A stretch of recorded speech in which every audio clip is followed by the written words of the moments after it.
আসসালামু আলাইকুম। প্রিয় দর্শক, অন্য মঞ্চের আলোচনায় আপনাদের সকলকে আমন্ত্রণ জানাচ্ছি। আবারও পশ্চিমবঙ্গ বিধানসভা নির্বাচন আলাপের বিষয়টা আমরা এভাবে বলতে পারি যে বিজেপির ভূমিধস বিজয়ে বাংলাদেশ ফ্যাক্টর কিভাবে কাজ করেছে। আমি আলাপের শুরুতে এক কথায় যদি বলি তাহলে পশ্চিমবঙ্গে এবার পশ্চিমবঙ্গ যেখানে উদার অসাম্প্রদায়িক রাজনীতির চর্চা করত, এবার হিন্দুত্ববাদের জয় জয়কার বা জয় হয়েছে। এটি একটা প্রধান ভূমিকা পালন করেছে এবং এর পেছনে বাংলাদেশ, এই যে বাংলাদেশের গত প্রায় 2 বছরের রাজনৈতিক অস্থিতিশীলতা গুরুত্বপূর্ণ ভূমিকা পালন করেছে। কিভাবে পালন করেছে আমরা পর্যায়ক্রমে আসছি।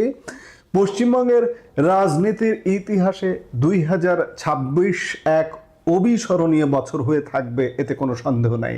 যে রাজ্য দীর্ঘ 34 বছর বামপন্থীদের দুর্গ ছিল, যে রাজ্য মমতা বন্দ্যোপাধ্যায়ের মা মাটি মানুষ স্লোগানে উজ্জীবিত ছিল, সেখানে আজ গেরুয়া আবির।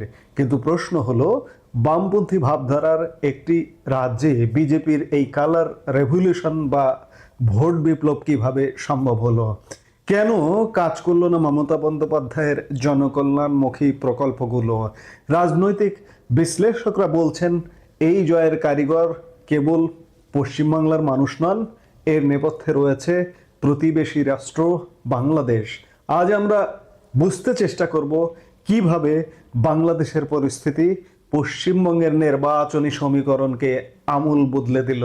পশ্চিমবঙ্গকে বলা হয় একটি রেড স্টেট বা বামপন্থী রাজ্য। 2011 সালে তৃণমূল ক্ষমতায় এলেও বাংলার রাজনীতির ধরন কিন্তু বাম ঘেঁষায় রয়ে গিয়েছিল। মমতা বন্দ্যোপাধ্যায়ের রাজনীতি সিঙ্গুর আন্দোলন থেকে শুরু করে টাটাদের তাড়ানো, বড় শিল্পের চেয়ে জনকল্যাণমূলক প্রকল্পকে অগ্রাধিকার দেওয়া, এসবকে অনেকেই লেফট অফ লেফট বা বামপন্থীদের চেয়েও বেশি বামপন্থী বলে মনে করতেন। এমন এক রাজ্যে হিন্দু মুসলিম মেরুকরণ করাও ছিল অত্যন্ত কঠিন কাজ, কিন্তু এবারের নির্বাচন সব হিসেব উল্টে দিল। আর এর প্রধান অনুঘটক হিসেবে কাজ করেছে বাংলাদেশের রাজনৈতিক অস্থিরতা এবং বিজেপি পরিচালিত অবৈধ অনুপ্রবেশকারী বয়ান। 5 অগাস্ট 2024 বাংলাদেশের রাজনীতিতে আসে এক বড় পরিবর্তন। পতন ঘটে শেখ হাসিনা সরকারের। এর পরবর্তী সময়ে বাংলাদেশে হিন্দুদের উপর যে হামলা এবং অত্যাচারের খবর সামনে আসে, তা পশ্চিমবঙ্গের মানুষের আবেগে চরম আঘাত আনে। চিন্ময় কৃষ্ণ দাসকে গ্রেপ্তার করে অন্যায়ভাবে জেলে ভরে রাখা এবং বিশেষ করে 2025 সালের ডিসেম্বরের সেই ঘটনা, গার্মেন্টস কর্মী দীপু চন্দ্র দাসের নৃশংস হত্যাকাণ্ড, তাকে জীবন্ত পুড়িয়ে মারার খবর ছড়িয়ে পড়লে কলকাতার বাংলাদেশ ডেপুটি হাই কমিশনের সামনে ক্ষোভে ফেটে পড়ে হিন্দু সন্ন্যাসী এবং হিন্দুত্ববাদী সংগঠনগুলো। পুলিশের সাথে আন্দোলনকারীদের খণ্ডযুদ্ধ বাঁধে। সেই সময় বিক্ষোভকারীদের একটি স্লোগান রাজ্য রাজনীতিতে তোলপাড় ফেলে দেয়, এই পুলিশ পশ্চিমবঙ্গের পুলিশ নয়, এরা বাংলাদেশের পুলিশ।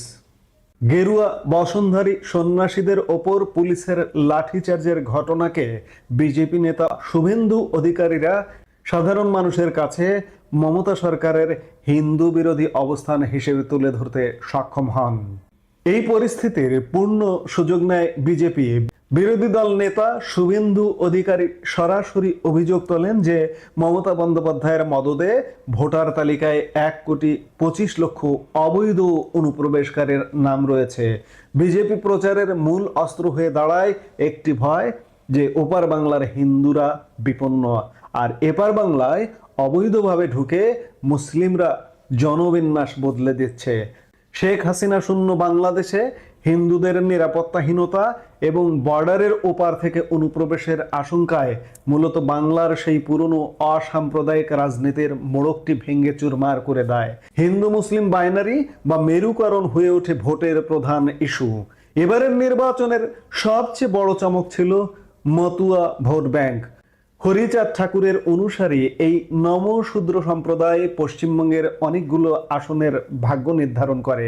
অনেকেই ভেবেছিলেন ভোটার তালিকা থেকে নাম বাদ যাওয়া বা এসআইআর নিয়ে বিভ্রান্তির কারণে মতুয়ারা হয়তো বিজেপির থেকে মুখ ফিরিয়ে নেবে, কিন্তু বাস্তবে দেখা গেল ঠিক উল্টোটা।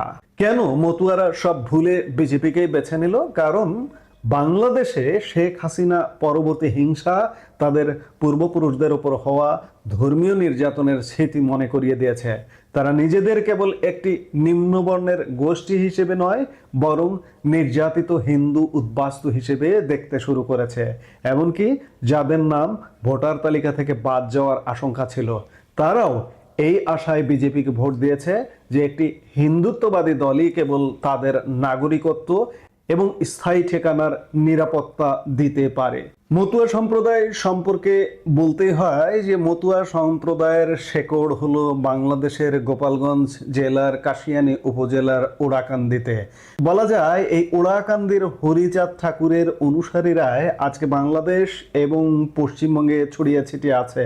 শুধু তাই নয়, পশ্চিমবঙ্গে তাদের প্রভাব এতটাই, পশ্চিমবঙ্গে প্রায় 1.5 থেকে 2 কোটি এই মতুয়া সম্প্রদায়ের জনগোষ্ঠীর বসবাস এবং আসন প্রতি 20 থেকে কোনো আসনে 40% পর্যন্ত তারা ভোটের প্রভাব রাখেন। আরেকটি জিনিস আপনাদের মনে করিয়ে দেওয়া দরকার যে প্রধানমন্ত্রী নরেন্দ্র মোদী বাংলাদেশ সফরে এসেছিলেন সর্বশেষ, এবং এই সফরে এসে তিনি গোপালগঞ্জের কাশিয়ানীর ওড়াকান্দিতে মতুয়া সম্প্রদায়ের যে আদি ভূমি, সেই ভূমি সফর করতে ভোলেননি কিন্তু। এবং এই সফরের মূল উদ্দেশ্যই ছিল আসন্ন পশ্চিমবঙ্গ বিধানসভা নির্বাচনের ভোট এবং ভোট ব্যাংক। এবং এই ঘটনাগুলোর প্রেক্ষিতে মতুয়া সম্প্রদায় বলা যায় একচেটিয়া বিজেপির ভোট ব্যাংক ভর্তি করে দিয়েছে। পশ্চিমবঙ্গের রাজনীতিতে যে বহুত্ববাদের কথা আমরা বলতাম, বাংলাদেশের পরিস্থিতি তাকে এক কঠিন বাস্তবতার মুখোমুখি দাঁড় করিয়েছে। প্রতিবেশী দেশের অস্থিতিশীলতা বিজেপির হাতে এমন এক রাজনৈতিক অস্ত্র তুলে দিয়েছিল যা বাংলার দীর্ঘদিনের বামপন্থী বা জনকল্যাণমুখী রাজনীতির দেওয়া দেয়াল ভেঙে দিতে সক্ষম হয়েছে। মমতা বন্দ্যোপাধ্যায়ের উন্নয়ন বনাম বিজেপির অস্তিত্বের লড়াইয়ে এই যুদ্ধে শেষ পর্যন্ত জয় হলো বিজেপির বাংলাদেশ ফ্যাক্টরের। বাংলাদেশের প্রতিটি ঘটনার প্রতিদ্বন্দ্বী আজ পশ্চিমবাংলার ব্যালট বাক্সে শোনা গেছে।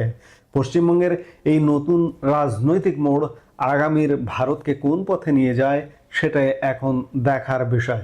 সবচেয়ে বড় কথা, শুভেন্দু অধিকারী, যিনি সম্ভাব্য মুখ্যমন্ত্রী পশ্চিমবঙ্গের, তিনি গতকাল তার ভবানীপুর আসনে নির্বাচনী ফলাফল পাবার পর একটা কথা বলেছেন যে হিন্দুত্ববাদের জয় হয়েছে। আমি এটিকে তিনি যে খুব বাড়িয়ে বলেছেন, মিথ্যে কথা বলেছেন তা নয়।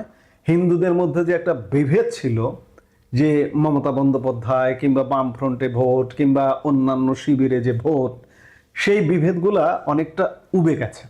উবে যাবার কারণে ঐক্যবদ্ধভাবে হিন্দুত্ববাদের পক্ষেই পশ্চিমবাংলার জনগণ ভোট দিয়েছে।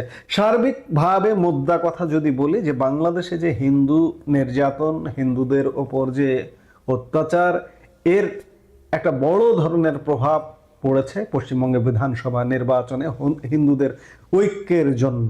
সার্বিকভাবে আমরা বলতে পারি যে হিন্দু ঐক্যই বিজেপিকে এই বিশাল জয় এনে দিয়েছে। এখন এই জয় কোন পথে নিয়ে যায় পশ্চিমবাংলা কিংবা বাংলাদেশকে বা পুরো ভারতবর্ষকে, সেটি এখন দেখার বিষয়। আমরা নিশ্চয়ই দেখব। এই মুহূর্তের ভিডিও থেকে বিদায় নিতে চাইছি। সবাই ভালো থাকুন, সুস্থ থাকুন। দেখা হবে পরবর্তী ভিডিওতে।